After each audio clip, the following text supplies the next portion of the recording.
해적 도깨비 깃발이 도착했습니다. 이 영화는 8년 전에 개봉한 해적 바다로 간 산적의 2탄 격인 영화죠. 김정우 감독님이 연출을 맡으셨는데요. 감독님의 대표작으로는 재즈한 로맨스, 탐정 더 비기닝 정도가 될 것 같습니다. 두 영화 모두 200만 관객이 넘었으니 흥행 감독님이라고 말할 수도 있을 것입니다. 저도 탐정 비기닝으로 감독님의 작품을 만난 적이 있습니다. 고백을 먼저 드리자면 저는 영화를 관람하기 전부터 이미 이 영화에 대해 선입견을 좀 가지고 있었던 것도 사실입니다. 매년 이맘때쯤 구정 특수를 노리고 개봉하는 질 낮은 작품 중 하나이지 않을까라는 생각을 했거든요. 제가 뭣도 아닌데 이런 말씀 드려서 정말 부끄럽지만 예상대로 제 예측에 반전은 없었습니다. 저에게는 조금 실망스러운 영화였죠. 물론 강하늘 배우의 연기 보는 재미가 있었고요. 이강수 배우의 하드캐리도 볼만했습니다. 또한 질질 끄는 감상적인 장면들도 거의 없이 꽤나 빠르게 돌파해 나가는 점도 좋았습니다. 그럼에도 불구하고 장점보다는 단점이 훨씬 많아 보이는 영화였는데요. 그 중에서 특히 다소 뜬금없는 포인트일지는 모르겠지만 저는 두 인물이 대화를 나누는 장면이 좀 어지럽더라고요. 개인적으로 영화에서 대화 장면을 좀 유심히 보는 편인데요. 감독님들이 은근히 찍기 힘들어하는 장면 중 하나가 바로 대화 장면이라고 하더라고요. 그래서 대화 장면을 보면 어느 정도의 연출력을 판단할 수 있다고 생각하기 때문에 저는 그러한 장면들에 집중을 하는 거죠. 작년에 부국제에서 봉준호 감독님과 하마구치 류스케 감독님의 대담 때에도 봉준호 감독이 이와 비슷한 이야기를 하기도 했습니다. 아무튼 해적 도깨비 깃발에서 개인적으로 좀 어설펐던 대화 장면 두 개가 있었는데요. 지도가 그려진 상아를 훔친 우무치가 산으로 숨어 들어갔을 때 그것을 찾으러 온 해랑과 결투를 벌인 후 그들은 대화를 나눕니다. 호기롭게 등장한 부흥수가 이방원에게 숨겨진 보물에 대해서 이야기를 할 때 역시 두 인물은 대화를 나누죠. 이 두 시퀀스에서 보면 쇼트와 역쇼트가 화자와 청자 사이를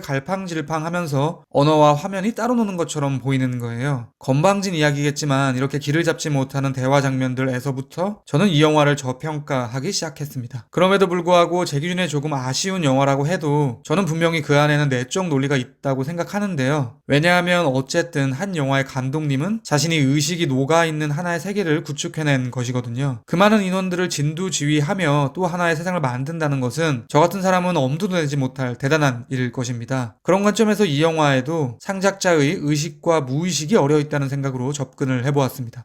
저에게 해적 도깨비 깃발은 리더에 관한 영화로 보입니다. 또한 음란 마귀적이고 음모론적으로 다가갔을 때 이 영화는 젠더적 관점에서 고개를 갸우뚱하게 하는 요소가 보이기도 하더라고요. 그에 대한 이야기를 비롯하여 주체적 여성에서 전통적 여성으로 변모하는 해랑에 대한 이야기, 우무치와 마귀가 깐부를 이루는 이유, 배에서 밧줄을 묶어놓는 남근 형상의 기둥 분석까지 해적 도깨비 깃발 끝장 리뷰 지금 시작합니다. 넌 뭐냐? 해적입니다. 못 봤는데 오일째 됐습니다. 빠져! 해길도? 당신의 보물을 싹쓸이해서 바다로 사라졌던 보물! 어서 보여주시지요.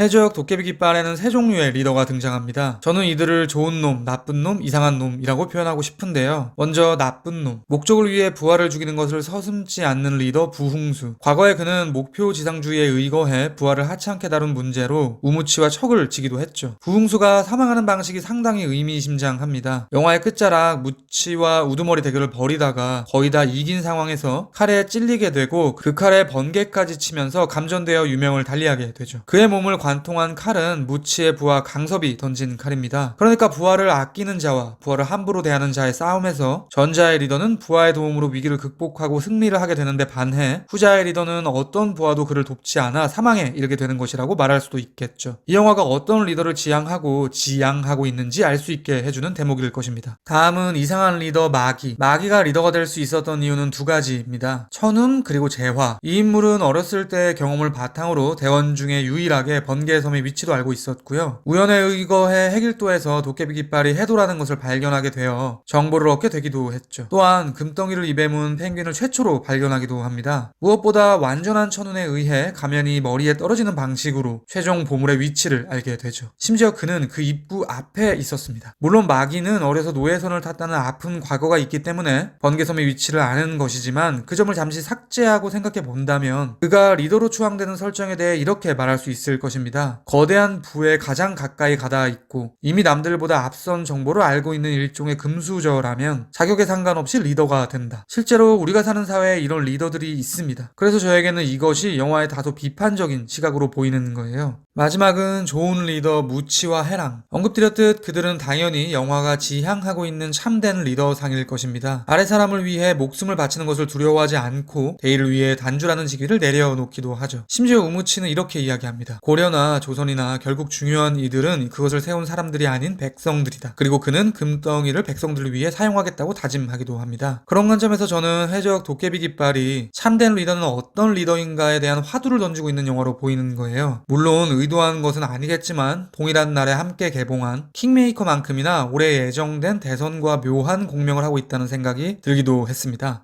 반가웠어.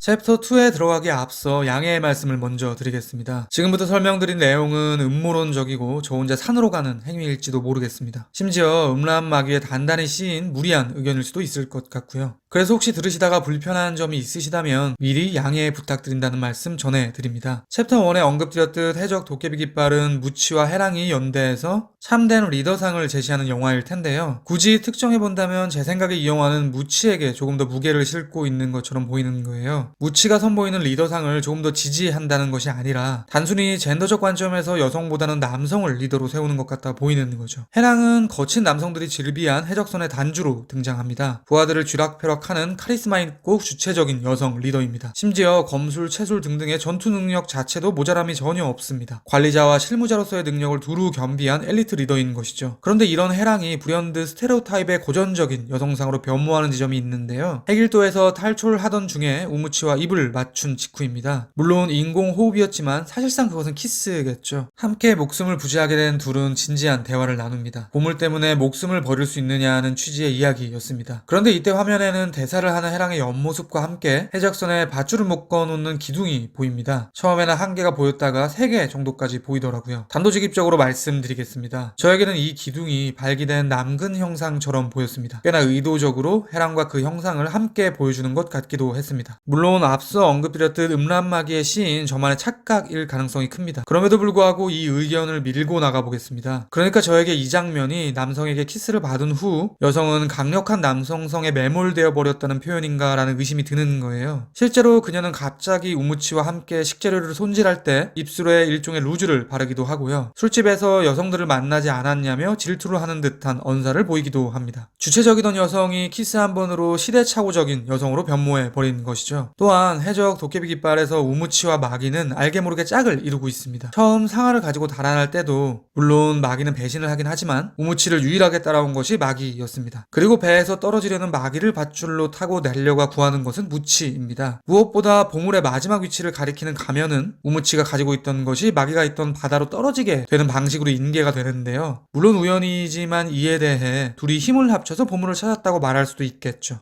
이렇게 깜부로 엮어서 보다 보면 두 인물이 모두 리더가 된다는 측면에서 동일한 궤적을 가지고 있다는 사실이 눈에 들어옵니다. 흥미로운 점은 방향이 조금 다르다는 지점일 것입니다. 마기는 돈을 쫓는 방식으로 리더에 가닿고 우무치는 해랑의 마음을 얻는 방식으로 리더의 자리를 향해 갑니다. 사실 무치는 처음부터 영화 내내 해랑에게 추근덕거리죠. 이런 관점에서 본다면 결국 영화가 선택하는 리더는 돈보다는 여성의 마음을 자신의 것으로 만드는 남성이라고 말할 수도 있을 것입니다. 그러니까 저는 해적 도깨비 깃발의 의식 혹은 무의식의 영역에는 편향된 젠더적 관점이 어려있는 것은 아닐까라는 의심이 드는 거예요. 실제로 영화에 등장하는 또 다른 여성 캐릭터인 해금은 상당히 단편적으로 묘사되죠. 보석과 꽃미남의 광적인 집착을 보이는 인물로 표현됩니다. 즉, 이 영화는 저에게 리더는 남성만 가능하다는 본색을 숨긴 채 참된 리더상을 제기하는 모순적인 영화로 보이기도 하는 거죠. 아무튼 해적 도깨비 깃발은 저에게 만화 같은 영화였고요. 특히 영화 초반 황소떼가 CG로 등장하는 장면을 보면서 이 영화는 만화처럼 봐야 되는 영화구나, 일종의 가벼운 판타지구나 라는 편한 마음을 먹게 되기도 했습니다. 저는 이렇게 좀 비판적으로 관람하긴 했지만 막 사람들이 싫어할 만한 영화는 아닐 것 같다는 생각이 들기도 합니다. 지금까지 해적 도깨비 깃발에 대한 헐거운 리뷰였습니다. 들어주셔서 감사합니다.